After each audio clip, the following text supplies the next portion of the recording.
अस्सलाम वालेकुम। प्रोग्राम 10 में खुश आमदीद। मैं हूं इमरान सुल्तान। इलेक्शन हो चुके हैं और अब मामलात जो हैं वो तेज़ी से हुकूमत साजी की तरफ बढ़ रहे हैं।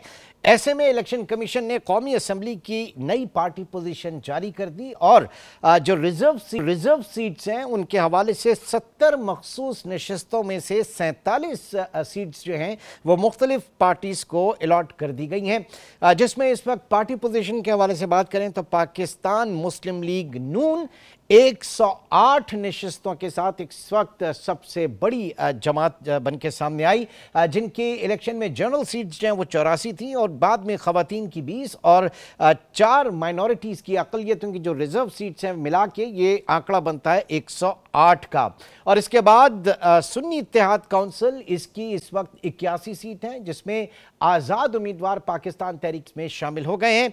अब मज़ीद अपडेट ये है कि सुन्नी इत्तेहाद काउंसिल के हवाले से जो खुसूसी नशिस्तों का फैसला है ये आने वाले पीर को होगा। क्या सूरत हाल बनती है इसको ज़ाहिर है कि इसमें इंतज़ार करना होगा। लेकिन दूसरी जानिब 3 मार्च को पाकिस्तान तहरीक इंसाफ ने इंट्रा पार्टी इलेक्शन का ऐलान कर दिया है। ये ऐलान ज़ाहिर है कि पार्टी की अपनी शनाख्त वापस लेने के हवाले से किया जा रहा है और इंट्रा पार्टी इलेक्शन के बाद जो है इनका इंतखाबी निशान बल्ला जो है वो भी उनको वापस मिलेगा। और दूसरी तरफ जो सुन्नी इत्तेहाद काउंसिल से जो इत्तेहाद हुआ है असम्बली के अंदर, वो मखसूस नशिस्तों के हवाले से हुआ कि उसमें इजाफा हो। तो एक ज़ाहिर है कि एक पहचान जो है विद इन दी ऐवान जो है पार्टी को मिले। अब खबरें ये हैं, जब ये ऐलान हुआ इंट्रा पार्टी इलेक्शन का, उसी दिन अकबर एस बाबर जो कि बानी रहनुमा है पाकिस्तान तहरीक इंसाफ के, उन्होंने एक बार फिर ऐलान कर दिया कि वो इसको चैलेंज करने जा रहे हैं। किन ग्राउंड्स के ऊपर चैलेंज करने जा रहे हैं और क्या हालात उनको दिखाई दे रहे हैं, इस वक्त मेरे साथ मौजूद हैं अकबर एस बाबर साहब। बहुत शुक्रिया सर आपका। सबसे पहले तो ये फरमाइएगा कि पार्टी पाकिस्तान तहरीक इंसाफ जो है वो उसके कराए गए इंट्रा पार्टी इलेक्शन जो है वो काबिल कबूल नहीं थे, इसी वजह से उनका इंतखाबी निशान भी छिना। अब वो बाकायदा मुरव्वजा कवानीन के तहत इंट्रा पार्टी इलेक्शन करने जा रहे हैं। तो आपका क्या तहफ़्फ़ुज़ात है, आपके क्या एतराज़ात हैं इसमें? बिस्मिल्लाहिर्रहमानिर्रहीम। देखिए, पाकिस्तान तहरीक इंसाफ जो है इस वक्त एक कानूनी तौर पे एक लीगल वॉइड में ऑपरेट कर रही है, क्योंकि जब इलेक्शन कमीशन ऑफ पाकिस्तान ने 22 दिसंबर को जो फैसला दिया, उस फैसले में इनको 12 मौका देने के बाद जब इंट्रा पार्टी इलेक्शन जो उन्होंने दोबारा कराए और जो बिल्कुल एक फार्स था, फ्रॉड था, उसको मुस्तरद किया, तो साथ ही फॉर्म 65 के तहत जो तमाम उन्होंने ओहदेदारों की निशानदेही की थी, तकरीबन 91 के करीब, चेयरमैन से लेकर नीचे तक, तो वो जो फॉर्म 65 है वो भी रिजेक्ट हो गया, वो भी नल एंड वॉइड हो गया। फिर उसके बाद इस फैसले को सुप्रीम कोर्ट ऑफ पाकिस्तान ने 13 जनवरी को अपहोल्ड कर दिया, जिसका नतीजा ये है कानूनी तौर पे, सियासी तौर पर तो शनाख्त है, लेकिन कानूनी तौर पे इस वक्त पाकिस्तान तहरीक इंसाफ की जो ये तमाम दावे करते हैं, ये क़यादत, ये डिफंक्ट क़यादत है, ये कानूनी तौर पे इनकी कोई हैसियत नहीं। अब मैंने इनको एक सजेशन दी थी और प्रपोजल दिया था कि जिस तरह कंपनीज होती हैं, जहां इश्यूज आते हैं तो सिक्योरिटी एक्सचेंज कमीशन जो है वो इंटरवीन करता है, वो फिर एक रास्ता निकालता है कानूनी। मैंने यही सजेस्ट किया था कि अब एक वक्त आ गया है कि ये तमाम मामलात बाहमी मशवरे और सलाह से, और उसका एक पूरा तरीक़ेकार मैंने एक प्रेस कॉन्फ्रेंस के जरिए 2 तारीख को ये अवाम के सामने रखा था कि इसके तहत चलते हुए इंट्रा पार्टी इलेक्शन कैसे होंगे, इलेक्शन कमीशन इंडिपेंडेंट कैसे होगा, कौन लोग होंगे, वोटर लिस्ट की तजदीद, वोटर लिस्ट की वेरिफिकेशन, फिर उसके बाद नीचे से लेके ऊपर तक इलेक्शंस, एक बड़ा डिटेल एक्सरसाइज है। यानी हम ये समझे सर, हम ये समझे कि एक स्मूथ ट्रांजिशन के लिए आप कह रहे हैं कि आपको ऑन बोर्ड लेकर पार्टी आगे बढ़े। ना सिर्फ मुझे, बल्कि देखिए हमने एक कॉन्फ्रेंस की थी बानी जो पार्टी के हैं और साबका ओहदेदार, और वो इस्लामाबाद में हुई थी 25 जनवरी को। उसमें हमने एक बाकायदा करारदाद पास की थी और उस करारदाद को हमने इलेक्शन कमीशन ऑफ पाकिस्तान के रिकॉर्ड में भी ला चुके हैं, और उसमें हमने ये तमाम बातें कही थी कि अब ये आगे का तरीक़ेकार है और ये जो मौजूदा क़यादत है ये डिफंक्ट हो चुकी है, इसके तहत हम किसी किस्म के नए एक इंट्रा पार्टी इलेक्शन के नाम पे फ्रॉड हम एक्सेप्ट नहीं करेंगे।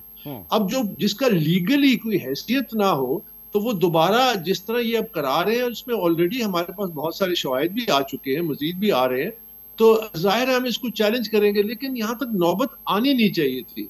जब एक देखिए, पाकिस्तान तहरीक इंसाफ ने ये जो सुन्नी इत्तेहाद काउंसिल से एग्रीमेंट किया है, मेरे नजदीक ये अनलॉफुल है, इसकी कोई लीगल वैल्यू नहीं है। क्यों? अब ये जो रिजर्व सीटों के लिए इन्हें अप्लाई किए वो इसीलिए कि पाकिस्तान तहरीक इंसाफ के जो बुनियादी डिसीजन मेकिंग फोरम्स हैं, यानी उसकी जो कोर कमेटी है, उसकी जो सेंट्रल एग्जीक्यूटिव कमेटी और फिर उसके नेशनल काउंसिल, ये 3 डिसीजन मेकिंग फोरम्स हैं पार्टी के आइन के तहत, जो 2019 का अप्रूव्ड आइन है इलेक्शन कमीशन के पास जो है। अब उस के तहत तो ये फैसले हुए ही नहीं, क्योंकि वो एग्जिस्ट ही नहीं करते। तो ये जो उन्होंने माहिदा किया ये भी इलीगल है। इस माहिदे के नतीजे में हाँ, जो लोग इंडिविजुअली यानी प्राइवेट इंडिविजुअल कैपेसिटी में इलेक्शन कमीशन में, चूंकि वो एज इंडिपेंडेंट रजिस्टर्ड थे, वो अगर इलेक्ट हुए तो उनके पास ये इख्तियार है कि वो किसी भी जमात में शामिल हो। एक खास वक्त तक वो था, जो टाइमलाइन अब गुजर चुका है। हाँ, वो ये फैसला कर सकते हैं, वो चाहे किसी जमात में भी चले जाए, अगर वो सुन्नी इत्तेहाद काउंसिल में जाते हैं तो बिल्कुल वो कानूनी तौर पर यानी आप ये कह रहे हैं कि इंडिविजुअली एक कोई भी मेंबर है वो ज्वाइन कर सकता है, लेकिन एज ए होल पार्टी की तरफ से कमांड नहीं किया जा सकता, आप ये कह रहे हैं? जी बिल्कुल। और फिर ना सिर्फ ये, बल्कि सुन्नी इत्तेहाद काउंसिल के जो अपने चेयरमैन है, वो भी इंडिपेंडेंट हैसियत में इलेक्शन लड़े थे। वो भी अपनी पार्टी के सिंबल पे नहीं लड़े थे। जरा बताइएगा कि हामिद रजा साहब जो हैं वो खुद अपनी पार्टी के निशान के ऊपर उन्होंने इलेक्शन नहीं लड़ा, उन्होंने आजाद उम्मीदवार के तौर पे लड़ा, तो कानूनी तौर पे ये क्या पेचीदगी आ सकती है? फिर आपकी क्या ऑब्जर्वेशन है? देखिए, मेरे नजदीक तो जिस तरह मैंने अर्ज किया कि ये तमाम, नंबर 1 ये इत्तेहाद जो है या मर्जर है, जिस तरह मीडिया में अभी हमने इलेक्शन कमीशन से तमाम दस्तावेजात ऑफिशियली मांगी हैं, ताकि हमें वो सर्टिफाइड डॉक्यूमेंट्स मिले, जिसको फिर हम अपनी पिटिशन का हिस्सा बनाएंगे। तो अभी तक उसकी तमाम तफसीलात तो हमारे सामने नहीं है, जो ऑफिशियल डॉक्यूमेंट जिन्होंने जमा कराए। लेकिन जो मीडिया में रिपोर्ट्स हैं, कोई कहता है अलायंस है, कोई मर्जर है, जो भी है वो गैर कानूनी है। एक चीज आप याद रखिए कि इससे पहले भी एक तारीख है कि जब आप इलेक्शन में जाते हैं एज एन अलायंस, तो फिर वो अलायंस आपको रजिस्टर करना पड़ता है इलेक्शन कमीशन के सामने, बहुत इलेक्शन से पहले, और फिर वो उस अलायंस को एक कॉमन सिंबल अलॉट किया जाता है। तो फिर तो समझ में आती है बात कि वो तमाम एक सिंबल के तहत आ जाते हैं। लेकिन ये पोस्ट फैक्ट एक रियलिटी क्रिएट करने की कोशिश की गई है, लॉ को सर्कमवेंट करने की कोशिश की गई है, और ये ज्यादा नुकसानदेह होगी पार्टी के लिए। ऐवान के अंदर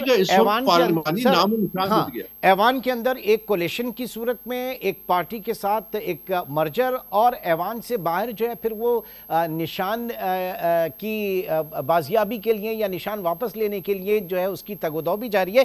थोड़ा सा जरा मुझे इससे क्योंकि 2-4 जगहों पे ये बात हुई है कि मिसाल के तौर पर पाक सरजमीन पार्टी जो मुस्तफ़ा कमाल साहब की होती थी वो ख़त्म हो गई, जो उनका इंतखाबी निशान था डॉल्फिन, वो अब डॉल्फिन तल के खा ली गई। अब वो मर्जर हो गया एमकेएम के साथ, वो एमकेएम में शामिल हो गए। अब इससे जरा रिलेट करेंगे इस वाली सिचुएशन को कि किस तरह से वो कोई मवाजना बनता है? देखिए, मैं इसलिए इस वक्त इस पर तफसीली कमेंट इसलिए नहीं करता कि इस वक्त मीडिया रिपोर्ट्स हैं। मैंने अर्ज किया ना कि हमने इलेक्शन कमीशन ऑफ पाकिस्तान में बाज़ाब्ता दरख्वास्त दी है कि हमें ये तमाम सर्टिफाइड कॉपीज ऑफ ये जो डॉक्यूमेंट्स इन्होंने जमा दिए जाए, जिसमें ये इनका अलायंस भी शामिल है या मर्जर है, जो भी है। तो जब वो सामने आएंगे तो उसकी तमाम बारीकियां भी सामने आ जाएंगी कि क्या टर्म्स एंड कंडीशंस हैं। लेकिन आप सही कहते हैं कि जब अगर तो ये मर्जर है फिर तो पार्टी अपनी शनाख्त हो जाती है। लेकिन वैसे भी जो इन्होंने किया, ये आप समझिए कि ये एक इंतहाई मेरे नजदीक बहुत डैमेजिंग फैसला था। किसकी राय थी, किन्होंने ये सजेस्ट किया, ये सारा ऑप्शन ही गलत था। ये एक कानून को सर्कमवेंट करने के तरीका इन्होंने ढूंढा। ये एक फेक पॉलिटिकल मूव है जिसके रिपरकशंस इन पे ये हो रहे हैं कि आज पीटीआई जो है एज अ पार्टी वो पार्लिमानी उससे वाइप आउट हो गई है। अगर ये लोग हैं तो कानूनी तौर पे ये सुन्नी इत्तेहाद का नुमाइंदगी कर रहे हैं वहां पे। तो ये अकबर साहब, ऐसे में आउटसाइड द पार्लियामेंट जो पार्टी के एसेट्स हैं, जो पार्टी के नाम पे हैं, जो बैंक अकाउंट्स हैं, इसके अलावा जो दफातर हैं, उनका क्या स्टेटस आप समझ रहे हैं कि अगर पार्टी ही नहीं रही और फिर पार्टी की जो मैनेजमेंट है वो बकौल आपके ओहदेदारान जो हैं वो लीगली अब स्टैंड नहीं करते?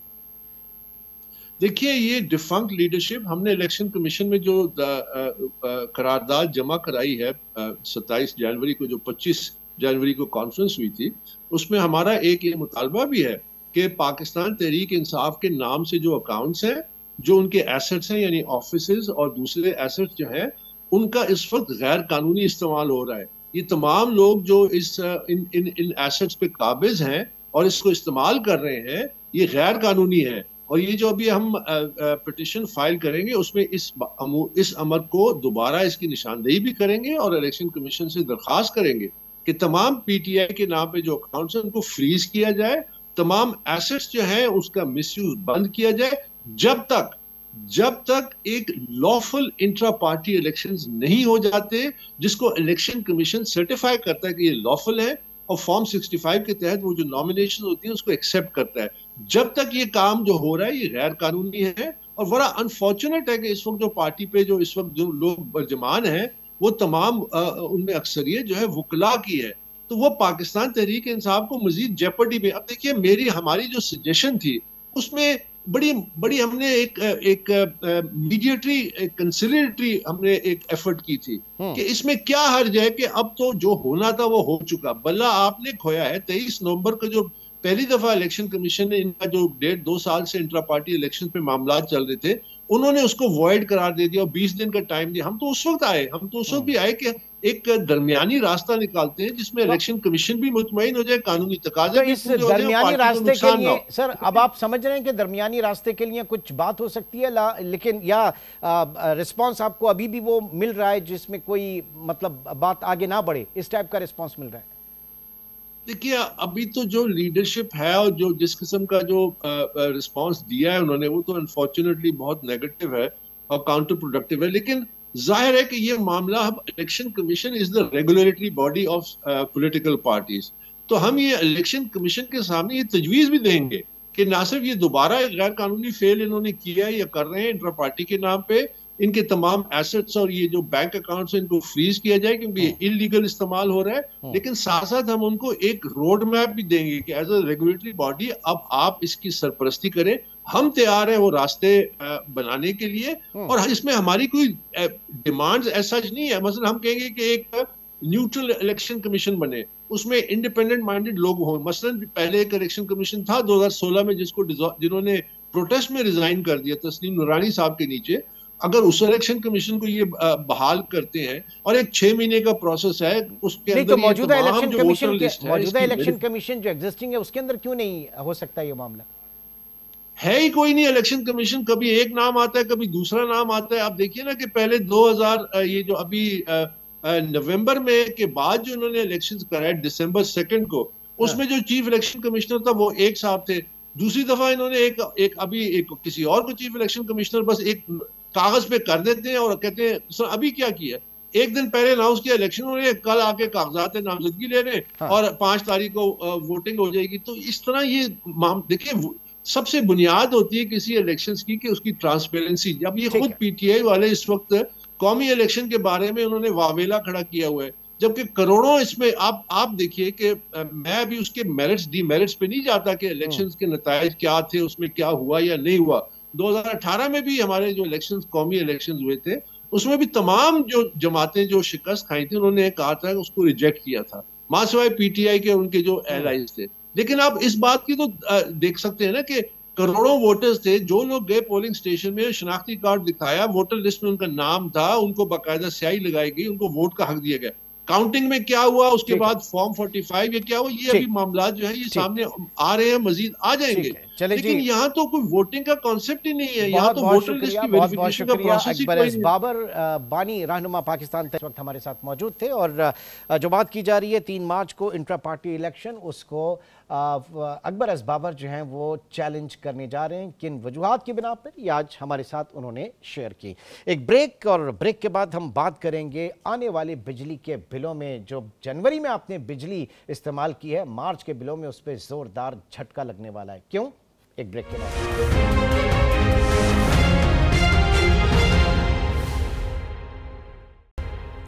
Welcome back. ब्रेक पे जाने से पहले बात कर रहे थे कि जनाब जनवरी में जो हम आवाम ने बिजली कंज्यूम की है, इस्तेमाल की है, इसका मार्च में जो फ्यूल कॉस्ट एडजस्टमेंट के बाद बिल आएगा वो इतना जोरदार झटका देगा, क्योंकि कहा यह जा रहा है, तैयारी की जा रही है तारीख के सबसे बड़े फ्यूल कॉस्ट एडजस्टमेंट की। 7 रुपए 13 पैसे फी यूनिट बिजली जो है वो महंगी होगी और कम से कम बिजली के इस्तेमाल का भी ज्यादा से ज्यादा बिल अदा करना होगा।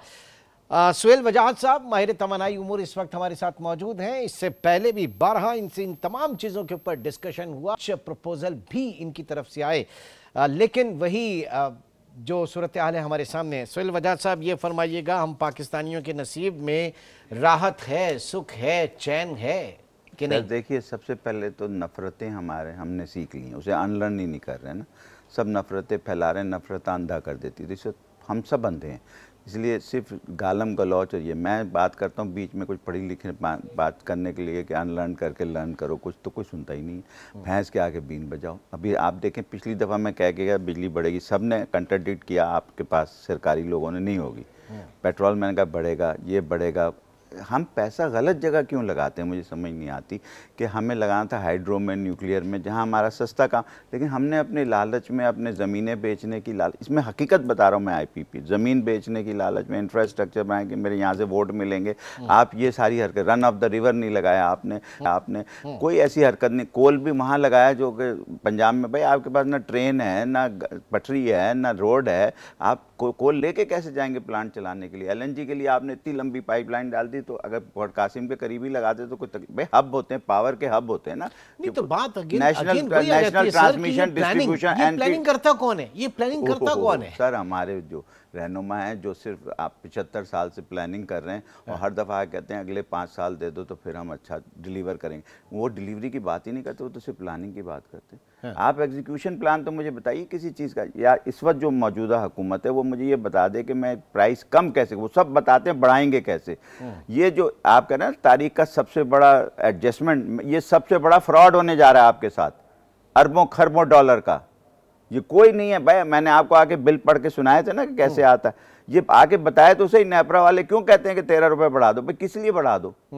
जबकि ऑलरेडी मेरे ख्याल से 7 साढ़े 7 मुझे बताएं कि वो उसकी रीजन देना आवाम को, आके मेरे सामने आके बैठ के बोले इसलिए बढ़ाऊंगा। मैं बता सकता हूँ कैसे कम करना है, लेकिन मैं क्यों बताऊं जब मुझसे कोई सुनने को तैयार नहीं है। वो तो ये कह रहे हैं जनाब, वो नेपरा और हमारी जो CPPA है, जो प्राइस परचेज अथॉरिटी है, वो तो सब चोरों से भरी हुई है, डिस्कोज के लिए काम कर रहे हैं, या मतलब डिस्कोज के एजेंट यार, सब उनके पेपर, सब उनके रोल पर हैं। देखिए सर, ये आप उसके ना दोनों तरफ नहीं खेल सकते, विकेट के एक ही तरफ खेलें। हम तो दोनों तरफ खेलते हैं और हम इतने मुनाफिक हो गए हैं कि ना सच बोलते हैं, ना जस्टिस है हमारे यहाँ, ना हमारे यहाँ वो है मेरिट पे एक आदमी नहीं है जिसको वहाँ बिजली का पता हो इस एनर्जी मिनिस्ट्री में, दावे से कह सकता हूँ।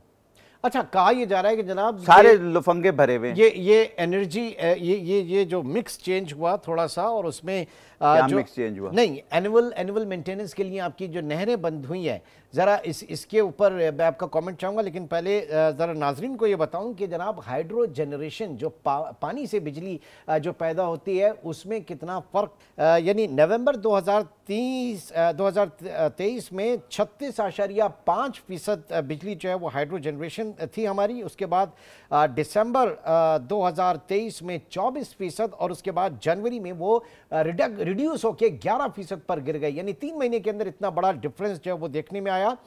फिर सेकंड जो कंपोनेंट है वो न्यूक्लियर के हवाले से अगर बात करें तो न्यूक्लियर जो 23 नवंबर 2023 में 21% बिजली जो है वो न्यूक्लियर से पैदा हो रही थी। उसके बाद दिसंबर 2023 में ये 19% तक गई, रिड्यूस हुई, और उसके बाद 21% जनवरी में। यानी असल चीज़ जो है वो हमारे जो हाइड्रो जनरेशन है उसके ऊपर। फिर LNG की ज़ाहिर के सोर्स बढ़ी है यहाँ पे, नवंबर 2023 में 10.6%, उसके बाद 16% पर ये चली गई अगले महीने यानी दिसंबर 2023 में, और फिर उसके बाद जनवरी 2024 में 18.22% जो है वो LNG के ऊपर हम चले गए।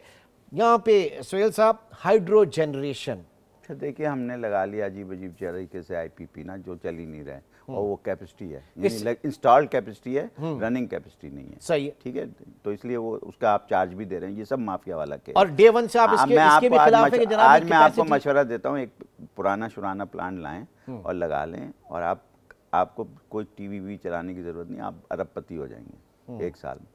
कैपेसिटी चार्जेस लेके बगैर चले ना उसमें O&M होता है। भाई देखे ना, कल को आप हमें लानतान कर रहे होंगे बैठ के कहीं और किसी और चैनल पे। तो और क्या करें भाई, मतलब बताएं, भैंस के आगे कितनी दफ़ा वही बात बोलूं कि वो भैंस को जितनी मर्जी बीन बना लें, उसने तो अपना ही काम करना। भैंस गई पानी में, बाहर ही नहीं निकलती। अतः हमारी तो भैंस पानी में चली गई है एनर्जी की और इकोनॉमी की भी, दोनों भैंसें नहीं निकल रही। भाई पानी से निकलो तो सही, निकल ही नहीं रही, भैंस बीन बजाया। बात सारी ये है कि सर देखिए, हाइड्रो में पैसा खर्च करना, रन ऑफ द रिवर बनाना चाहिए था, जैसे गाजीपुर होता है ये, और बहुत सारे, चलो डैम नहीं बना सकते, पॉलिटिकल डैम क्यों नहीं बना सकते? अगर डैम बना ली तो हम सियासत किस पे करेंगे? सर डैम बन गया तो आपको पैसे कहाँ से मिलेंगे? आपको जो फॉरेन फंडिंग आती है ना डैम बनाने की, वो कैसे आएगी?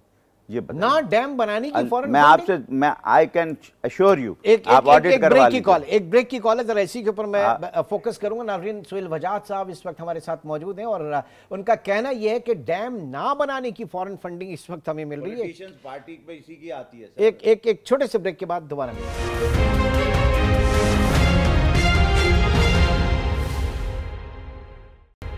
जी, वेलकम बैक। सोहेल वजाद साहब, डैम्स ना बनाने की फॉरेन, जी आपको पख्तूनख्वा की पीपल्स पार्टियों में वो पीपल्स पार्टी कह रहा हूँ, पार्टीज़ में आती, सियासी पार्टियों में, पंजाब की आती है, सिंध की आती है, तभी तो कहते हैं काला इधर बाग उधर, काला डैम का नाम इस तरह रखा ना, बाग उधर काला। तो अगर हम अपने हम यानी सूबे के हमसायों पे ट्रस्ट नहीं कर सकते, दुनिया हम पे कैसे ट्रस्ट करेगी? कि जी वो पंजाब पानी ले जाएगा, वो ये ले जाएगा, वो यार ये इंडिया ने क्या किया? अच्छा अब ये क्या, इंडिया में भी तो पंजाबी हैं, इंडिया में भी तो मराठी हैं, उनके तो हमसे ज़्यादा हैं, 28 किस्म के, हम तो 4 ही हैं ना, 4 ही सूबे हैं ना, उनके तो 36 सूबे हैं या पता नहीं 56 सूबे बन गए। अब कितने वो बनाते रहना, जैसे जैसे आबादी बढ़ी वो बढ़ाते रहना। मुझे एडमिनिस्ट्रेटिवली इसलिए कि भाई अगर एक आदमी 10 लाख को कर सकता है तो वो 20 लाख की आबादी होगी तो उसको डिवाइड तो करना पड़ेगा ना, वरना कैसे इलेक्शन ही गलत हो जाएगा। सब पता लगा कि एक आदमी 1200 वोट लेके इलेक्ट हो रहा है और एक आदमी 1 करोड़ वोट लेके भी नहीं इलेक्ट हो रहा, तो ये तो कोई तरीका कार नहीं है ना। और एक राग भाषण दिया हुआ है सराइकी सूबे का, वो हर इलेक्शन के ऊपर खड़ा, हर जगह ये पिछले 75 साल से सुन रहा हूँ। अब आप मुझे ये बताइए कि ये डैम क्यों नहीं बनते? माशाल्लाह लगा नहीं बने, सिर्फ अयूब खान के ज़माने में बने, माशाल्लाह का नहीं, 2 दफ़ा माशाल्लाह लग चुका है अयूब खान के बाद ना, नहीं बने। हुकूमतें आई नहीं बने। लड़ाई किस पे? इस राह पे। इंडिया से पानी तो ले नहीं रहे, अपने पानी जो पानी है उसको भी फेंक रहे हैं दरिया में। यार आप मुझे बताइए, इंडिया से पानी एक तो नहीं मिल रहा आपको, आपने गलत एग्रीमेंट किया। अब उसके पास इंडस बेसिन जो ट्रीटी थी वो तो अयूब खान करके गया था ना, उसके बाद तो किसी ने उस पर लिफ्ट ही नहीं करा। इसरा एक पूरा डिपार्टमेंट है जो आपको खाली बैठे हुए खा रहा है, उतना बड़ा ओवरहेड है, और पैसे ले लेके नहीं पैसे ले लेके वडेरों को दे रहा है पानी। अच्छा ये बताइए, जब इंडिया में एक्सेस पानी होता है तो वो तबाही मचा देता है। वो इसलिए कि देखें ये सारी दुनिया में स्टेबलाइज नहीं पसंद करती हमारी ज़मीन। जितने भी मुल्क हैं जिनके पास रिसोर्सेज हैं हर तरह के, हाइड्रो, न्यूक्लियर, ये वो सारे गरीब हैं। आप अफ्रीका देख लीजिए, सोना सबसे ज़्यादा, यूरेनियम सबसे ज़्यादा, गैस सबसे ज़्यादा, लेकिन क्योंकि आपके पास रिसोर्स यूटिलाइजेशन का ब्रेन ही नहीं है, तरबियत ही नहीं है। वो उनके पास है जो आके कर रहे हैं, जो कॉम्पिटेंस है वो आपके रिसोर्स पे भी काबू कर लेता है। अब हमारे पास रिकॉर्ड है कितने ट्रिलियन का, आज तक एक मन निकाला, 1 टन निकाला, चलो 100 बिलियन का ही कर देते। इसके बाद हमारे पास सेंधक पड़ा हुआ है पूरा, उसको हमने इतना डिस्टेबलाइज चलता रहता है कि वहाँ कोई काम ही नहीं हो सकता ना। तो कहीं से पैसा आता है ना डिस्टेबलाइज करने के लिए, हम खुद ही कर लेते हैं। रिजर्व जो हम खुद कर लेते हैं। अब LNG, अगर आपकी LNG की बढ़ी है तो आप मुझे बताइए कि डॉलर बाहर जा रहा है ना, अंदर तो नहीं आ रहा ना। LNG अगर आपके पास होती मुझे कोई तकलीफ नहीं थी। आप पाक ईरान पाइपलाइन 2013 में हमने कोशिश की थी बन जाए, वो आज तक नहीं बनी। अगर उस वक्त से डाल लेते तो आज जैसे हालात अच्छे हुए थे, ईरान पे से सैंक्शन उठी थी, हम कनेक्ट कर लेते, हमारी गैस इंडिजिनस बन जाती 2 BCF का। लेकिन मैं क्या बताऊं आपको, तो ये जो हमारे रहनुमा है इनको पता नहीं क्या है, ये किस ख्वाब में रह रहे हैं, नहीं पता नहीं है। मैं आपको बता रहा हूँ, अगर पता हो तो कम से कम पावर प्लांट्स के ऊपर ये बेईमानी भी करें तो इस तरह करें ना कि अवाम भी सेटिस्फाई रहे। यानी चलो 10% खा लेते, 90% तो दे दें, ये तो 100% खा रहे हैं। इनको पता ही कुछ नहीं है, तो जब कुछ पता ही नहीं है तो जो आता है वो डाल देते हैं। तो मशवरे तो कोई इनको दे रहा है ना? कोई नहीं दे रहा, ये मशवरे खुद कर रहे हैं। मशवरा वो दे रहा है कि हर आदमी ने फ़ोन करके कहता है कि मिनिस्टर तुम बने हो ना, मुझे 10 करोड़ रुपए महीना चाहिए, इसलिए तुम मिनिस्टर बनो। आप 10 करोड़ किससे रहेंगे? आप मिनिस्टर रहे हैं, मैं खुद अपनी की सूरत हाल का अरे ऐसी, मैं तो पिछले प्रोग्राम में तो सारा बता के गया हूँ, फिर आप दोबारा पूछ रहे हैं तो फिर बता देता हूँ। मिलियंस की ऑफर होती, बिलियंस की रुपए में और डॉलर में 100 मिलियन 200 मिलियन, ये ना देखो, इसको बस भूल जाओ। सर्कुलर डेट पे जितना पैसा बन रहा है इतना आप सोच नहीं सकते, सर्कुलर डेट के ऊपर जी। मतलब मैं आपको क्या बताऊं, बस रोना आता है मुझे।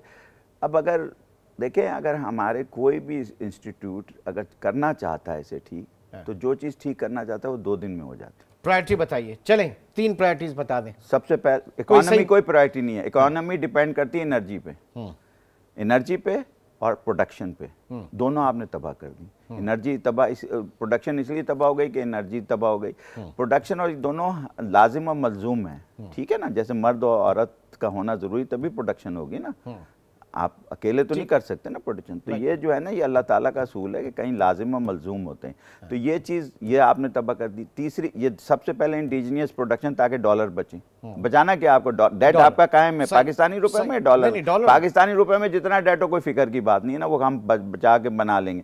डॉलर का देना पड़ जाता है, 28 बिलियन कहाँ से लाओगे यार? 8 बिलियन के रिजर्व है, 28 बिलियन आ रहा है जुलाई में, आप पागल हो जाओगे। 8 बिलियन फिर भी कम पड़ जाएंगे अगर सारा दे दो। ये जो आया ना तुम्हारा 6 अरब के लिए जा रहे हैं ना, फिर नहीं वो आ जाए, आपका सारा रेमिटेंस भी आ जाए, प्रोडक्शन भी आ जाए, वो एक्सपोर्ट भी आ जाए, मतलब बेवकूफ़ी। तो इसलिए इकोनॉमी तो नंबर जमा करने का नाम है ना, इकोनॉमी कुछ करने का नाम नहीं है। इकोनॉमी खुद ठीक हो जाती है अगर आप चीज़ें ठीक कर लें। Economy is a outcome, is a symptom. आपको बुखार है, इकोनॉमी बुखार है, इकोनॉमी वजह नहीं है बुखार की वजह एनर्जी है, प्रोडक्शन है और आपकी तालीम है और सेहत है। ये 4 चीज़ें जब तक आप नहीं करेंगे, हमने एजुकेशन को कमर्शियल कर दिया, हमने तालीम को कमर्शियल कर दिया, हमने इसको सेहत को कमर्शियल कर दिया, किसी को इलाज ही नहीं मिलता, सब बेचारे रुल रहे हैं कुछ है। दूसरी बात ये कि जो एक सबसे पहला काम अगर मैं करूँ ना ठीक करने, मैं कहूँगा कोई जो हलफ उठाएगा उसमें ये उठाएगा मेरा बच्चा बाहर नहीं पड़ेगा, मेरे पास ड्यूअल नेशनलिटी नहीं होगी, मैं इलाज बाहर करने नहीं जाऊँगा, बैन ECL पे डाल दें सारे इन 3 चीज़ों के लिए। अगर वो ये कहे कि मैं इलाज के लिए जाऊंगा, बैन, नहीं जा सकते। मैं आप देखिए स्कूल और कॉलेज और हेल्थ कैसे ठीक होती है, अगर घंटों में ना ठीक हो मेरा नाम बदल देना। आप मैं आपको सोल्यूशन दे रहा हूँ इसमें। आप हर चीज पे ECL बनाते हैं ना, आप हर चीज पे ECL, इस पे नहीं बना सकते जो मुल्क के हक में, इसमें पैसे लगते हैं ECL की लिस्ट बनाने। भाई जिसने हलफ लिया वो ले और कह के हाँ मैं नहीं जाऊंगा ना, मैं बाहर इलाज, तो यहाँ अस्पताल बनेंगे, यहाँ स्कूल बनेंगे। 2.5 लाख स्कूल सरकारी बंद हो गया। क्यों बंद हो गया? क्योंकि प्राइवेट वाले पैसे देते, बंद करो ताकि मजबूरन बेचारे आके हमारे पास लेंगे। और आप तो ऐसी बात कर रहे हैं, एनर्जी आप समझ जाए, इसमें एक पैसा नहीं खर्च होना। इसमें मैं आपको बता, प्लीज मेरी बात सुन लें, मैं हर आदमी से इल्तिजा कर रहा हूं जितने भी इस वक्त बैठे हुए हैं, even chief of army staff से, कि सब कुछ करें लेकिन प्लीज इन 3-4 चीजों पर तवज्जो दे दें, फोकस करके। इकोनॉमी को छोड़ दें, इकोनॉमी को टारगेट ना करें, तबाह हो जाएगी। इन 4 चीजों को फोकस करें। फोकस और टारगेट में फर्क होता है, टारगेट में तबाही होती है और फोकस में आदमी काम करता है। डिलीवरी पे देखें, पहली चीज ये एनर्जी, दूसरी चीज है एक्सपोर्ट यानी प्रोडक्शन नहीं होगी तो एक्सपोर्ट किस चीज की करोगे यार। तीसरी चीज आपका तालीम है, क्योंकि स्किल नहीं आएगी तो कैसे आगे नस्लें चलेंगी। मतलब आबादी बढ़ रही है, स्किल दे नहीं रहती, और फिर सेहत भी तो देनी है ना बच्चों को। जब वो अंडर पैदा होंगे, क्या कहते हैं उन्हें, जो हो जाता है मेल, तो उसके बाद वो बेचारा क्या ना, उसका दिमाग, वो तो आपके लिए लायबिलिटी बन जाएगा। तो आप लायबिलिटियां क्यों क्रिएट कर रहे हैं भाई? और 2.5% की ग्रोथ से वो क्यों कर रहे हैं? मुझे नहीं समझ में आ रहा कि कोई लीडर के पास इतनी सी अकल नहीं है। मैं कोई बहुत बड़ा फिलासफर या सुकरात तो हूं नहीं ना, लेकिन ये बात हर आदमी को पता है। दुनिया इसी बात पे चल रही है, मैं थोड़ी चल रहा हूँ। जर्मनी में आप जाके देख लें, अमेरिका देख लें, वो भी क्राइसिस से गुजर रहा है, लेकिन वहाँ की आवाम इस तरह परेशान नहीं है गैर यकीनी में। ये तो प्लीज़ खुदा के वास्ते 4 सोल्यूशन हैं। एनर्जी को गौर करें, इसके सॉल्यूशंस हैं। अब डिटेल में तो मैं आपको पूरा किताब दिखा चुका हूँ। दूसरी चीज़ ये है कि, और सॉल्यूशन दिए मैंने आपको, कोई अब आप जब टाइम देंगे हम बता देंगे डिटेल में। दूसरी चीज़ ये है कि आपके पास हेल्थ, एजुकेशन और ये जो है आपका प्रोडक्शन, आप इंडस्ट्रियल एरिया को जो सिक यूनिट हो जाए उसको सिक ना होने दें। आपके यहाँ हज़ारों यूनिट सिक है तो क्या चलेगा यार? आपकी वॉल्यूम ही नहीं है। एक बहुत बड़ा सवालिया और इलेक्शन ये फ्रॉड चल रहा है जो कह रहे हैं हम एडजस्ट करेंगे फ्यूल। यानी आज तुमने खाना खाया होटल में जाके 10 रुपए का, और वो 2 महीने बाद आपको कैसा, क्योंकि महंगा हो गया है तो अब आप वो एडजस्ट कर दे मुझे, वो एडजस्ट कर दे। पिछली तारीख यार मैंने जिस दिन बिजली खर्च की थी उस दिन नहीं थी ना ये कॉस्ट, तो मैं क्यों दूं फ्यूल एडजस्टमेंट। ठीक, इसके ऊपर बाकायदा एक पाकिस्तानियों को एक तहरीक चलाने की जरूरत है। तहरीक नहीं, इसमें तो आईपीपीओ का मैं बोल नहीं सकता वरना उठा लिया जाऊंगा कि किसी चीज को आग लगाने की जरूरत। चलें जी, कम कहे को ज्यादा समझा जाए। बहुत बहुत शुक्रिया, सुहेल वजाद साहब हमारे साथ मौजूद थे। और नाज़रीन, ये बहुत बड़े सवालिया निशान हैं जो इस वक्त पॉलिसी मेकिंग के नाम पर हो रहे हैं, और जो 8 आंसू पाकिस्तान की आवाम इन IPPs के नाम पर रो रही है। आज के प्रोग्राम से इतना ही, इंशाल्लाह आपसे कल मुलाकात होगी। टिल देन टेक केयर, अल्लाह हाफ़िज़।